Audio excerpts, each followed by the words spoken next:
বাংলাদেশের ইতিহাসে এমন দৃশ্য খুব কমই দেখা গিয়েছে। একজন দায়িত্বশীল স্বরাষ্ট্রমন্ত্রীকে প্রকাশ্যে ভুয়া ভুয়া বলে স্লোগান দিচ্ছে সাধারণ মানুষ।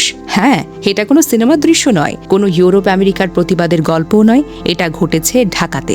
রামিসার পরিবারের সঙ্গে সাক্ষাৎ শেষে যখন স্বরাষ্ট্রমন্ত্রী সালাউদ্দিন আহমেদ বের হচ্ছিলেন, তখন আশেপাশে দাঁড়িয়ে থাকা মানুষজন হঠাৎ করেই প্রতিবাদে ফেটে পড়ে। তারা ভুয়া ভুয়া বলে স্লোগান দেন। বাংলাদেশের বাস্তবতায় এতদিন যা দেখা গেছে, ক্ষমতাসীন কোনো মন্ত্রীর সামনে দাঁড়িয়ে সরাসরি প্রতিবাদ করা তো দূরের কথা, অনেক সময় মানুষ ভয়ে তো নিজের মতামতটা প্রকাশ করতেও সংকোচ বোধ করত। কিন্তু সেই জায়গায় দাঁড়িয়ে একজন স্বরাষ্ট্রমন্ত্রীর গাড়ির সামনে জনতার সরাসরি স্লোগান, এটি নিঃসন্দেহে একটি নতুন দৃশ্য। অনেকেই ঘটনাকে তুলনা করেছেন পশ্চিমা দেশগুলোর সাথে, যেখানে ইউরোপ বা আমেরিকার রাস্তায় মন্ত্রী, এমপি বা ক্ষমতাসীন ব্যক্তিদের ভুল দেখলে সাধারণ মানুষ প্রকাশ্যে প্রতিবাদ করে, প্রশ্ন তোলে। সেই সমাজগুলোতে একটা বিষয় কিন্তু খুব স্পষ্ট, বাক স্বাধীনতা। মানুষ বিশ্বাস করে সে যদি অন্যায়ের বিরুদ্ধে মন্ত্রীর সামনেও কথা বলে, তাহলে শুধুমাত্র সেই কথার জন্য তাকে রাষ্ট্রীয়ভাবে আর শাস্তি পেতে হবে না। আর ঢাকার এই ঘটনাটি অনেকের কাছে ঠিক সে অভিজ্ঞতার একটি ক্ষুদ্র প্রতিফলন বলেই মনে হয়েছে। এদিন রামিসার বাসা থেকে বেরিয়ে স্বরাষ্ট্রমন্ত্রী বলেন, প্রধানমন্ত্রী এসেছিলেন, মা, বাবা এবং রামিসার বড় বোন সবাই উপস্থিত ছিলেন, সান্ত্বনা দিয়েছেন। আমরা আশ্বস্ত করেছি পুলিশ ডিপার্টমেন্ট দ্রুততার সঙ্গে আসামিদেরকে গ্রেফতার করতে সক্ষম হয়েছে।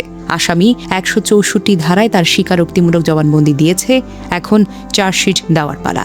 চার্জশিট দেওয়ার আগে ডিএনএ টেস্ট করার কথা জানিয়ে তিনি বলেন, ডিএনএ টেস্টের জন্য এরই মধ্যে আদালতের অনুমতি নিয়ে সিআইডি ল্যাবে চেষ্টা চলছে। ডিএনএ টেস্ট শেষ হবে রোববার দুপুরের মধ্যে। ওই দিন ইনশাল্লাহ আদালতে চার্জশিট দাখিল করতে পারবো। তারপর অত্যন্ত দ্রুততম সময়ের মধ্যে যাতে বিচার কার্যটা সম্পন্ন হয়, সেই চেষ্টাই করব, যাতে সর্বোচ্চ শাস্তি নিশ্চিত করা যায়। সেজন্য আমাদের পক্ষ থেকে আমরা চেষ্টা করব। শিশু ধর্ষণ মতো ঘটনায় আইন সংশোধনের বিষয়েও বর্তমান সরকার উদ্যোগ নেবে বলেও জানিয়েছেন সালাউদ্দিন আহমেদ। স্বরাষ্ট্রমন্ত্রী বলেন, প্রধানমন্ত্রী আশ্বস্ত করেছেন রামিসার বড় বোনের সব পড়াশোনার খরচ, তার অন্যান্য আনুষঙ্গিক ব্যয় সবকিছু উনি বহন করবেন। তিনি আরও বলেন, পরিবার চেয়েছে সুষ্ঠু ন্যায় বিচার দ্রুততম সময়ের মধ্যে। সেটা পরিবারের ১ নম্বর চাওয়া, এবং সেটাই তো স্বাভাবিক। তারপর তার যে আরেকটা মেয়ে সন্তান আছে, সে যাতে নিরাপদ থাকতে পারে, পড়াশোনা করতে পারে, উন্নত জীবন চায়, সেজন্য সহায়তা চেয়েছেন। সেটা প্রধানমন্ত্রী ব্যবস্থা করবেন। গ্রেফতার এবং আমাদের আইনি পদক্ষেপগুলোতে এখন পর্যন্ত তারা সন্তুষ্ট। রামিসার পরিবার শুধু সান্ত্বনা আর আশ্বাস চায় না, তারা চায় দ্রুত ও সুষ্ঠু ন্যায় বিচার। আমরা চাই ডিএনএ টেস্টের পর দ্রুত চার্জশিট দাখিল, অতি দ্রুত বিচারের মাধ্যমে অপরাধীর শিশু আইন আরও কঠোর করা, প্রতিটি শিশু যেন নিরাপদে থাকতে পারে। রামিসা, তোমার জন্য পুরো দেশ আজ ক্ষুব্ধ ও শোকাহত। তোমার বাবা মায়ের চোখের পানি যেন বৃথা না যায়, ইনশাআল্লাহ। জাস্টিস ফর রামিসা, দ্রুত বিচার চাই।